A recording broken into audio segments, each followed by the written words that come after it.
All right, episode 1. Sana, thank you for being here. And thank you for being in connection with us. I'm Serena. Hi, I'm Sana. All right, this little moment that we're recording is inspired by a good friend of ours that we've gotten to know through X. And she's like this very lovely person, brilliant, Smart, techie, funny, super and cool. very fun to connect with, and inspiring to be around. And through getting to know her through X Spaces, I'll just say and then you bring in whatever from your side.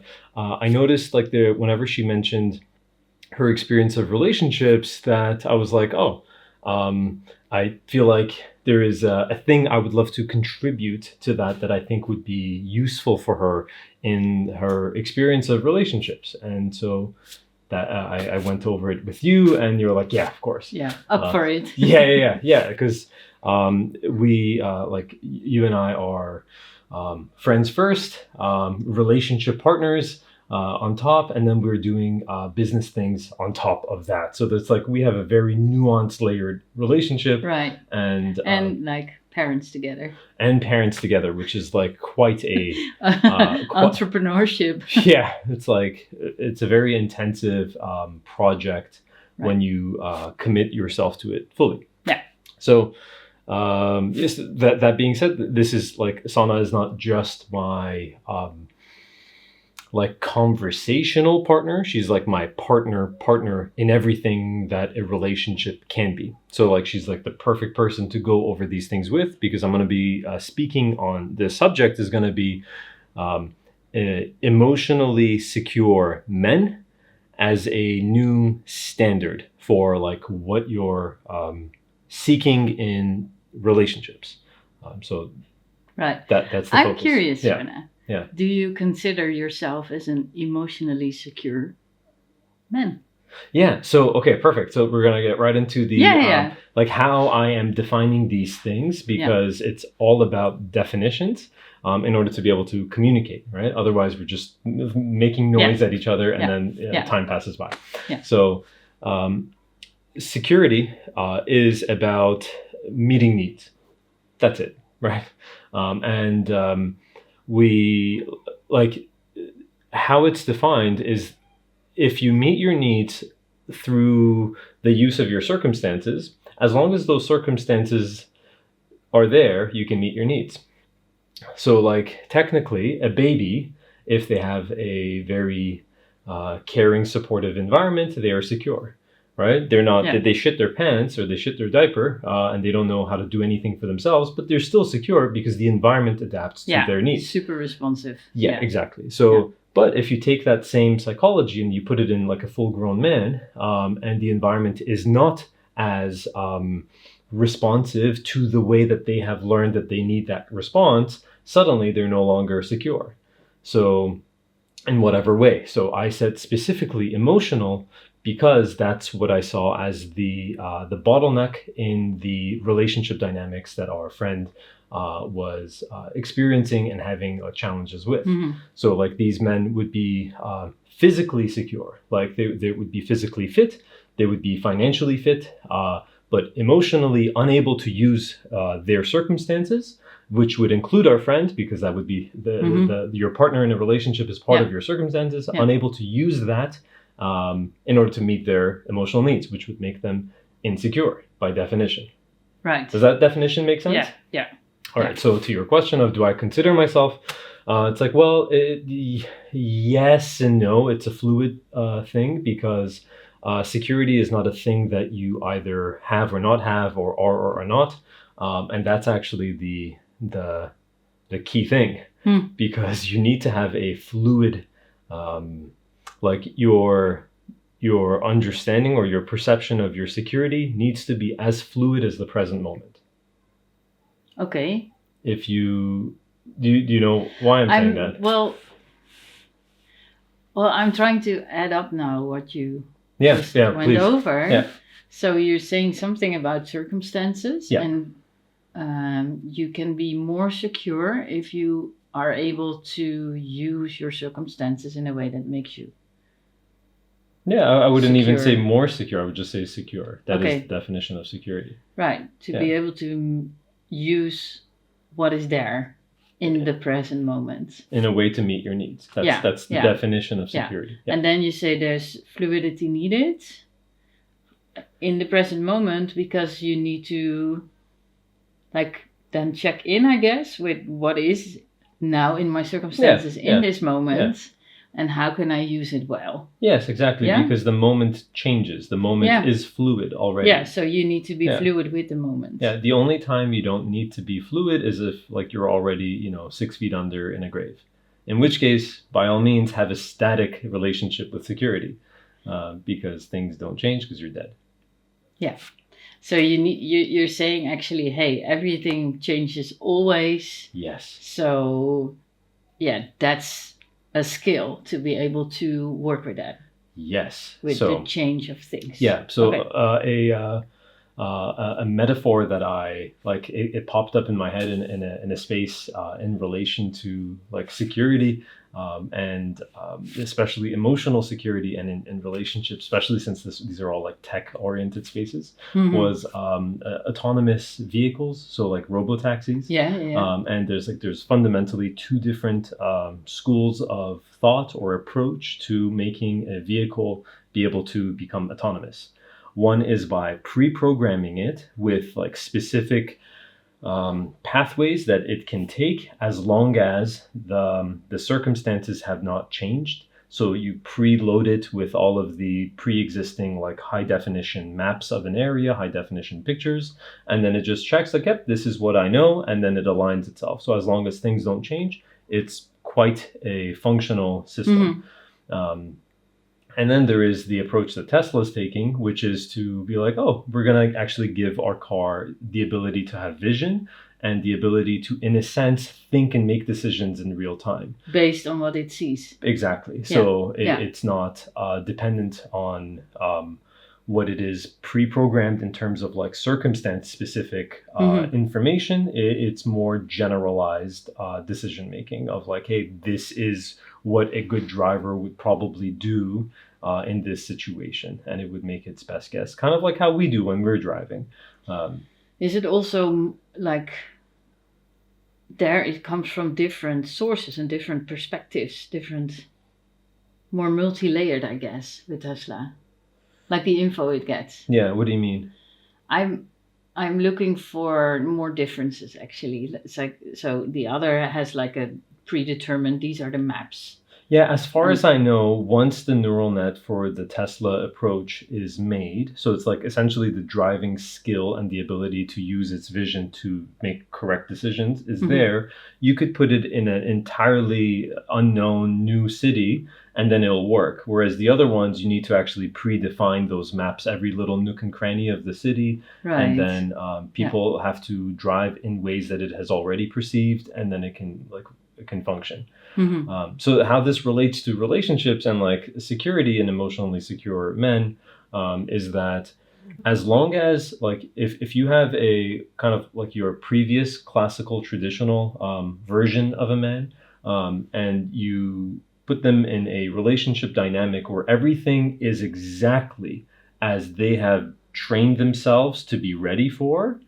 And it's hey, I'm going to be a man. I'm going to provide for you in XYZ ways. You're going to do these for me in XYZ ways. This is how our time will go. This is how our you have expectations. All of them, as long as, and so I just want to define in what situations that works. As long as the circumstances are exactly what you were trained for, this will not create any problems. The reason why people have this, even to begin with, is not necessarily because, oh, this is nature's way. It's more this is nature's way trademarked, with a little copyright symbol. It's for people who are not exactly alive and present, it's a very easy way to mass manufacture psyches. So it's people were taught at very large scales, hey, this is what a man is, this is what a woman is, this is what the dynamic is. Now copy paste that amongst all your neural nets. So they're the foundations of things like religion, things like public education, things like culture. This is where like, we get our how to think about ourselves, how to look at things. Yes, and then that gets how to feel safe. Yeah, exactly. And like you may not notice these things because like even if you don't grow up in a classically religious context or household, you still are informed by how your parents were, and how your parents were, if you go back enough generations, eventually got their neural nets like stamped in a very particular shape, like molded in a very particular way. So that's why these initial like copy pasted programmings are there instead of people being present, because it's like every person, every man, woman, and child has the ability to like be present, see how they can like adapt, see how they can love, see how they can provide what is needed in that moment. So and be flexible there. Yes. So like the what's needed is vision in a man. And the ability to make decisions in real time rather than refer to past programming. And same goes for women. Yes, of course. Yeah. So yeah. Yes. And also there are lots of ideas that are like pre-programmed. 100%. Yes. Yeah, it goes both ways. Yeah. So in this little conversation, what I want to do is not necessarily like create some sort of like a training guide for like how do you transition neural nets. That's a different thing, right? Like how do you transform your neural net from pre-programmed to in the present moment? That's very possible, very doable. Like I've gone through that process myself to the extent that I have. And all I want to do here is actually improve our friend's filtration system. Correct. Yes. So she knows what she is looking for, and she knows what she's going to filter out for. Yeah. Because that's going to save her a lot of heartache. So how to filter for healthy men, emotionally healthy men. Yeah, exactly. Emotionally secure men. Yeah. How to recognize them. Correct. That's a complex thing. Yes, and we're gonna wrap it up actually in this conversation, and it'll be like done. It's very doable. I'm curious. So you have clarity about it. Yes. Because I think I did. So I think I. Sure. After a few iterations. I had some previous relationships that were less healthy, and this feels healthy for me. Yeah. So for me, you feel like a emotionally healthy and mature guy. Sure. Let's reverse engineer from your perspective, actually. Right. And we haven't choreographed this, or I haven't checked in with you about this before. So we didn't. I'm actually curious in real time. What makes you say that, or rather, if you could like zoom in on the feeling healthy, what makes you, what do you think leads you to feel that this is healthy? Nice. Well, it's actually very beautiful, because what I notice is, like if I ever get like pushback from you, or like critiques or things that I can improve on, it is always aimed at me growing, and me not like molding myself into something you would like. Sure. It is like it's so clear you want good things for me, so you actually want me to be more me, and that is very beautiful, and then also very trustworthy. So like I've in previous relationships I felt, and sometimes I put that on myself also, so it wasn't like that that guys I had relationships with always wanted to change me. I also thought, hey, I need to adapt myself to something. Sure. But it always like you had the other side of the coin, where if they may have wanted to change you, you also had the other side where it's like, I want to change myself for them. Yes. Yeah. And I lost myself. Sure. So it was clear for me that wasn't the path, because like I was falling apart. Sure. So, and that was a very clear and serious thing. Like it wasn't only mentally that I was less connected to what I felt, what I wanted, Yeah. what choices I could make. Yeah. Like I felt lost there. I Sure. felt lost, and but it was also like physically that I got sick. Sure. So it was so clear this is not the right path to be on. Yeah. And what I feel is very healthy with you is that you, not necessarily for your benefit, you ask me to like put in effort to check in more with myself, Right. and like create excitement for things, grow things that I'm actually very excited about. Like, so yeah, it feels like I can relax in that way. Yeah. I can like lean back and Yeah. I can sort of try to discover more of what I have inside of me, because you are excited to be with more of me. Sure. Yeah, so that's super cool. Yeah, that's cool. That's a great reflection to get back. Yeah. So I'm glad that that's how you've experienced it. So some things I would say, if you wanted to make like a filtration system, because I would think a good filtration system needs to be effective. It needs to have like no false positives, no false negatives. It should be accurate in its. Like you don't want to filter out things that are good, but you do want to filter out things that are not good. Like obviously, right? Yeah. And then it should also be fast. Technically you could say like being married for like 20 years is a filtration system, but fuck, it took 20 years to filter, right? So it's like, would be great if you could do it in 20 minutes or 2. Yes. Right? Yes. So like, I have so many questions right now. What? Wow, like these things, they happen so unconsciously. Right. Like there's also like there's science about it, that it's like the pheromones and the smell, and then you choose on the basis of that, and like it's like a very complex. So like I just want to point out the filtration system. I'm not saying your ability to utilize it will necessarily be there, because there are other mechanisms at play other than just your conscious mind choosing in a vacuum. So there are elements of evolution that are like, hey, now's the time, right? And then it's going to really hijack the perception system that you have, and then of course pheromones, the butt smelling, and all of that will take over. Sweat smelling, I know. It's all there. Like I've seen studies of like shirts given smelling to shirts. Exactly. But like, and then So lots of things.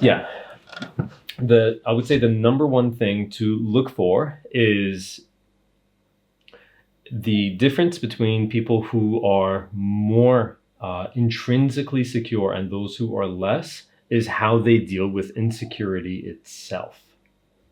That's the thing, which is a pretty neat thing. So like as I certainly am more secure relative to my own past self, that I can say with certainty. And I still experience great insecurity. If anything, I experience it more than I used to, because my capacity for experiencing it has grown. My ability to be with my insecurity has grown. So more comes up. Because of it. You don't suppress it early. Yes, suppress it, numb it, turn a blind eye to it. So that's there. So if there are people who go through life and they just feel secure all the time and nothing is like bottled in any way, congrats to them. That's not me. I've also encountered that when people, at least everyone I've encountered thus far, I don't want to rule out that like you literally may be able to go through life in an infinitely, perpetually secure way. But I haven't encountered anyone thus far. I haven't talked to Tony Robbins directly, but that's one person on my mind. I'm like, that guy, maybe. Right. So with that being said, like if there was a nuclear apocalypse, I'd love to see how his, breathing techniques could secure him then. Because there's just like some things it's nice to acknowledge, or if a meteor was going to hit the earth, like some things are bigger than us. And there has to be room for like, hey, I actually feel insecure in this moment. It's like, oh, why? Is it some trauma from your past? Like, no, shit's insecure right now. It's like, very healthy to be insecure right now. Yeah, exactly. It's like you shouldn't be feeling secure, you like crazy maniac. No. Like, so it's more about allowing for the insecurity, and then how are you there? How are you with it? Okay, exactly. So what we call emotionally insecure men is like we're using that label, but what we're really talking about is men who, when they feel insecure, get negative. So they take the circumstances, including their partner, and then they make it less valuable. They turn assets into liabilities, positives into negatives, and if you stay around that, you will feel less of yourself, less of your core, simply because the thing that was true for you, they don't know how to use positively, and they're not willing to invest the effort required to learn. And they most often let you know that there's something wrong with you. Exactly. That is exactly how they. And that you need to do something, change, or adapt. Which would be the right approach if they were accurate in their perception. So sometimes you really do need to change, right? And that's why they have that mechanism in them to like, hey, this is the environment that needs to change. And this is where it's a game of nuance. It's a game of like hyper accuracy. And in the world of AI, we call it like alignment.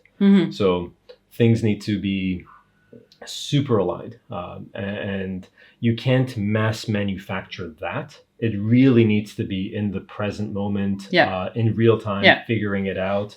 Working with what there is. Yes, and utilizing feedback. And that's where also, again, having a healthy relationship with insecurity is essential, because when you recognize that you can't have all the answers in a relationship, you're going to at most have like 25% in the beginning. Like, I think directionally, I want to explore in this direction when you're facing some sort of a conflict together or something's just not right. And then you need feedback from your partner. So you send this thing out and then you don't know what's going to come back. Right. You're vulnerable. And then something comes back. So it is about being able to have good communication with each other, good conversations, and sometimes like good conflicts.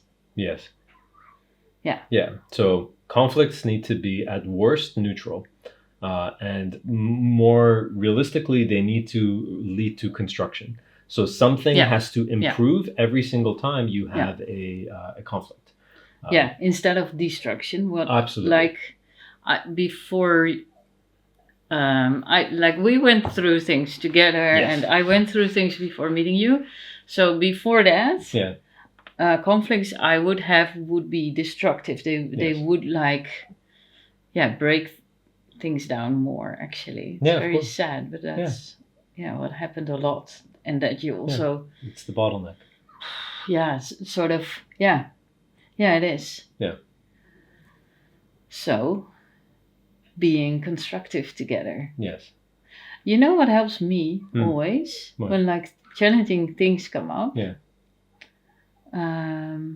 Actually pause and slow down. Sure. And then not panic. Sure. But like just look at it and see how things unfold. Sure. And not be in a hurry to immediately solve things. Sure. But to really see, hey, okay, what is it actually? What is going on? Yeah, for sure. Let's have a talk. Yeah, absolutely. Let's go for a walk. Yes. Yeah, absolutely. Yeah. So I would posit that the reason why that strategy works in our dynamic is because when you pause, I don't take that as an opportunity to win from my side. Right, so then it can work. Yes, you have a chance to breathe. Yeah. Because I'm not seeking a personal victory at your expense. Oh, wow. Otherwise, if you pause... you get run over. It's a vulnerability. Oh, my goodness, yes. Oh, it's so tacky, eh? There's so many layers. layers. Yeah. So a way to think of it is that you have needs, I have needs, right? Mm-hmm. And we're aiming to secure our needs individually, right? Most times, super good, right? Because there is no conflict. There are shared resources. Some of them I need, some of them you need. All good. Then there are times when there is a resource that I need or I perceive I need to meet a need of mine that you also perceive you need, and there's a finite amount of that resource. This resource could be time, like what do we do with this hour of our life? Yes. Right? It's like, oh, I want to watch this movie. I want to watch this other movie. Yeah. Oh, cool. You have a conflict. Yeah. I want to go to the gym. We have kids who will stay home. Yeah, exactly. Yeah. So then those are the moments when how the person approaches perceived insecurity really matters. So like if I went something like, oh, my need doesn't matter, you can take the resource. Short term that works. Or if the other way around, right? It's like, oh, you go without you getting that need met. That way, no more conflict, right? We solved it. Short term it works, but it actually depletes you because there's a reason why you needed it to begin with. Yes. Because it was something that gave you life, took care of you. Yeah.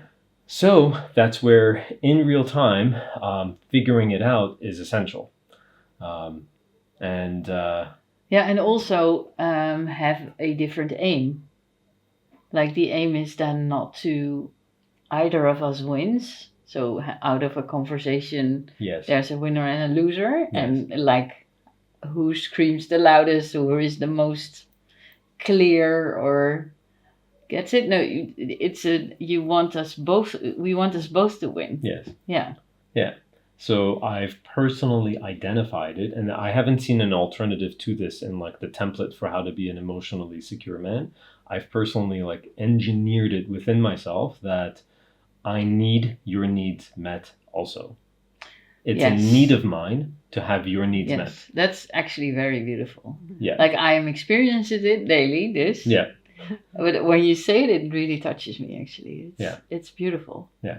And it's this is how life should be. Yeah. It's certainly like it makes a lot of other things that people want in relationships work really, really well. But like you can't get there without having the foundation down. Yeah. Yeah. So, yeah. So how I would say, for filtering purposes, use what is true for you, right? Just like essentially be yourself. Yeah. And then be checked in with your desires. Yes. And when conflicts come up, open up your eyes, open up your ears, and pay attention to how they respond in response to that conflict. If they use it in such a way to essentially help create a win-win scenario, put in more time in that relationship.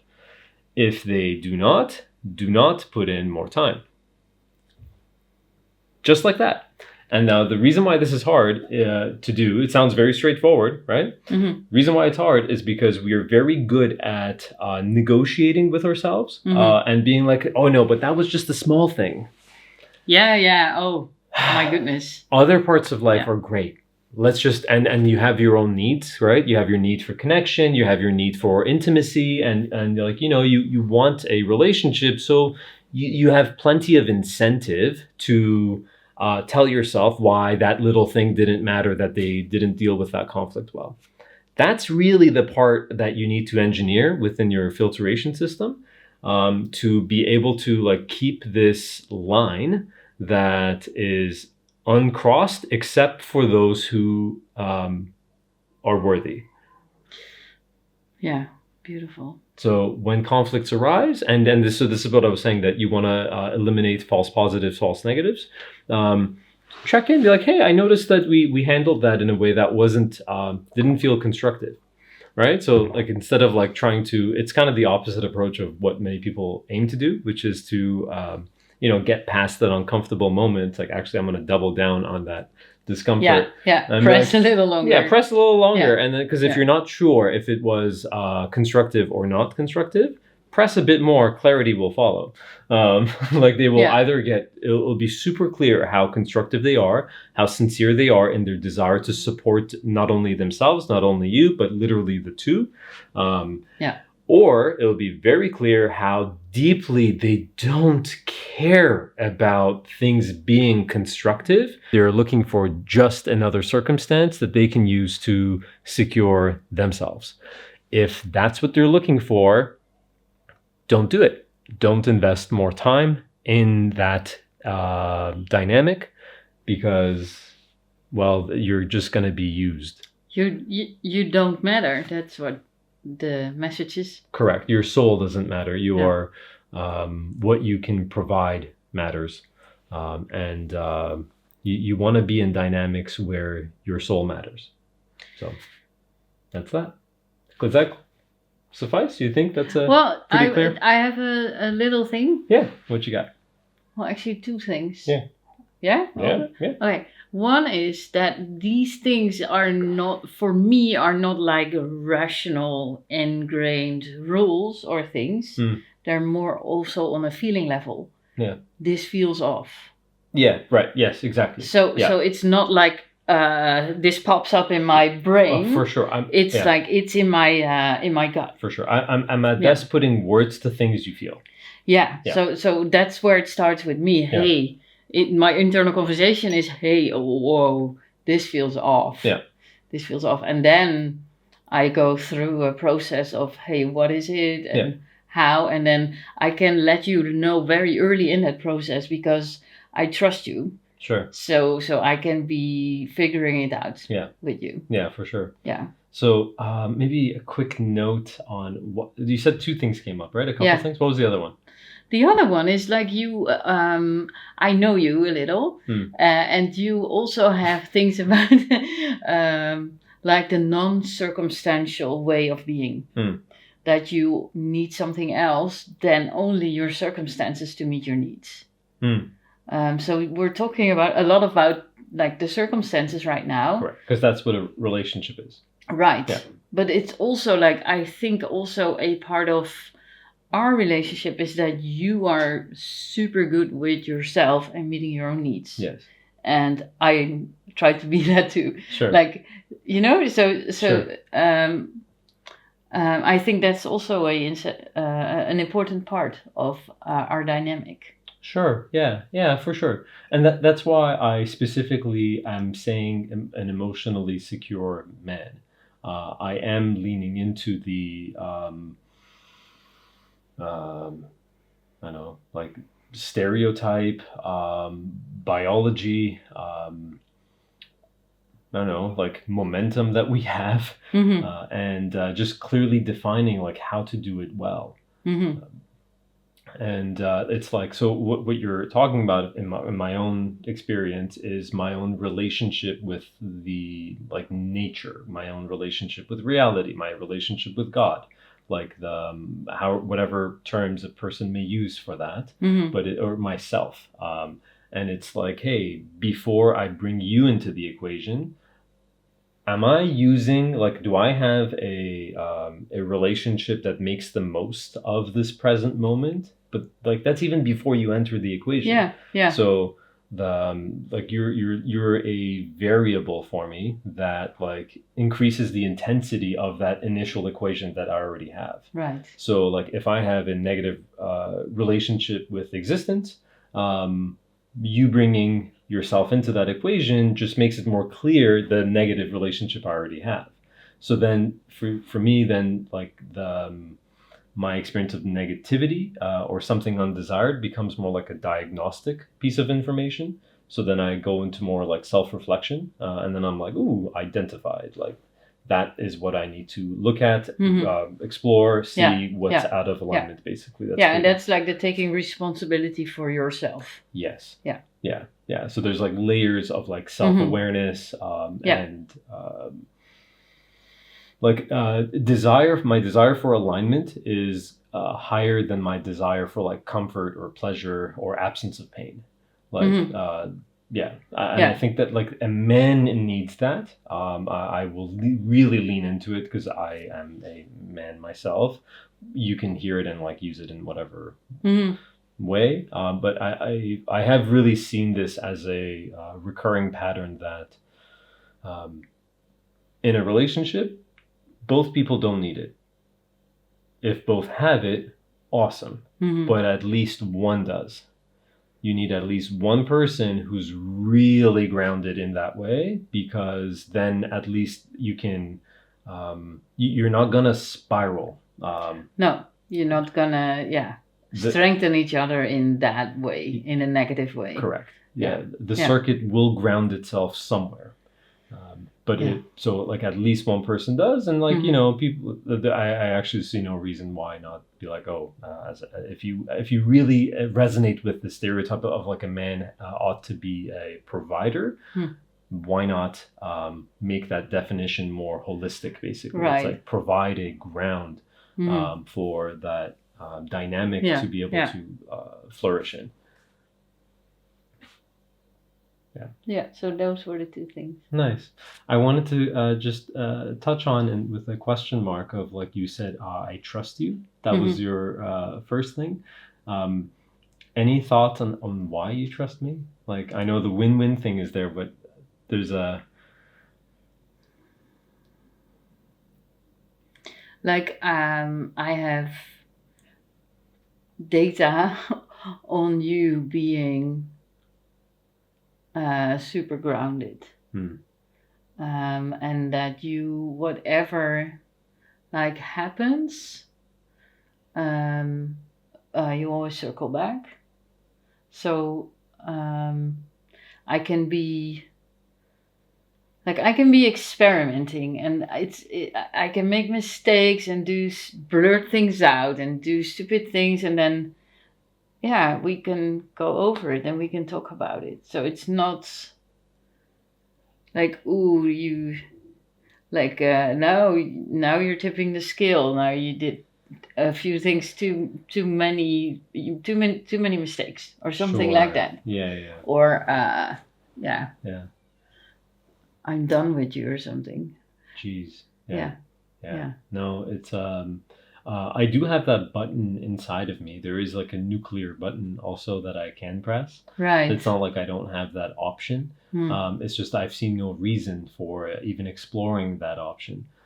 So for me, there's a difference between mistakes and sincerely wanting to go in a different direction. So like if you're sincerely caring about yourself, sincerely caring about me, sincerely caring about our relationship, just the methods used don't align with the outcome you wish to create, that's very different. That's an ally making a mistake rather than an enemy starting war.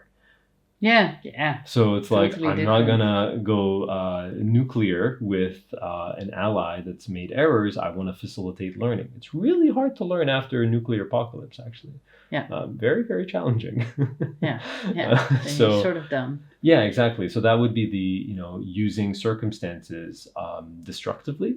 So it's like making a situation way worse. As opposed to just grounding and be like, hey, I noticed you did this. This had this impact on me.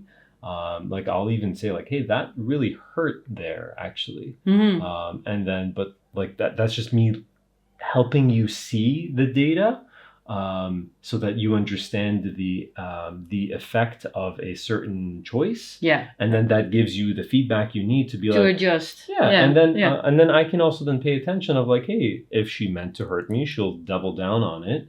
And then I'm like, oh, okay, cool. This was not a mistake. This was actually clear intention. So from my side, I'm just trying to be accurate.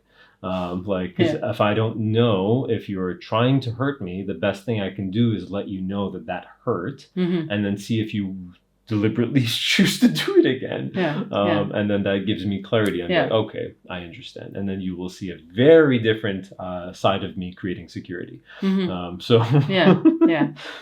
you have seen that with me when it comes to other relationships that I have had, not necessarily romantic ones, but the people like my way of having conflict is very clear and quick also. Yes. Yeah. The filtration system is it quite works. universal. Yeah, and it works. Yeah. Yeah. People have all the opportunity they need to be very clear with the direction they wish to go with me, and that's exactly what they get. Yeah. So Yeah. I wanted to point out when you said trust, this the first time that you got angry with me came up. Oh. Maybe I think it's more fun from your perspective. You can share that one, and we can wrap it up there. Yeah.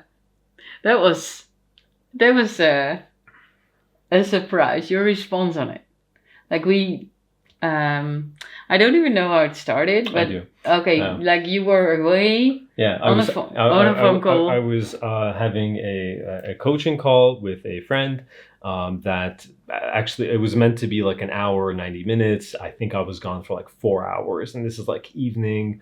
I think Sana may have been like waiting to eat together. Yeah, made food or something. Yeah, and then it's like she's waiting, and like I haven't even texted mid-while. Or responded on my text. Exactly. Yeah, all right. So I even called. Right. But you didn't. Like it didn't went through, I guess. Sure. Because you were in a call. So I like, and then I tried to look for you. Yeah. And you were close to our house. Right. So at some point you were walking around, and I saw you, and then you were just also saying, like pointing out, hey, I'm calling. Which was very clear to me. For 4 hours you were doing that, and I was so angry because I felt so unimportant. So I, like, you wanted to just continue, just walk past me, just wave hi, and then continue, and I just stopped you and said, and like, I was angry. And then your response was so funny. You were so enthusiastic about my anger. Well, actually, detail correction. Right. You didn't stop me during the call. You went home, and then I came home. And then when I came home, that's when you were angry. Weren't we, wait. Weren't we outside? Nope. I see myself sitting on a thing outside and being angry, and you bouncing around for being so happy. No. So we went for a walk later. And there, okay, Yeah. then I get the picture. So Yes. you came home. Yes. Okay, I trust you on this one. Yeah. Yeah, and you were so happy. Yeah. I was like actually a happy little puppy. I was so happy, so excited that you were angry about something that would be protective of our relationship. Yeah. Then that was a very clear sign for me that I have a partner in our relationship, that I won't be the only person looking out for the health of our relationship. And that was great, actually. So that I thought when you said, oh, I trust you, it was like, because I don't... it's self-protect. Yeah, because it's like, imagine if from my side, I've already made it that the needs of the relationship are my needs. Mm-hmm. How awesome it is to see someone else need our relationship to win. Yeah. It's like... Yeah, so this was a great display of that. Correct. Yeah. Yeah, of both, like display of me caring, but also a very great display of you being like a happy puppy about this. Yeah. Yeah, it really shows that you want us both to win. Yeah. So appreciating me being very pissed at you.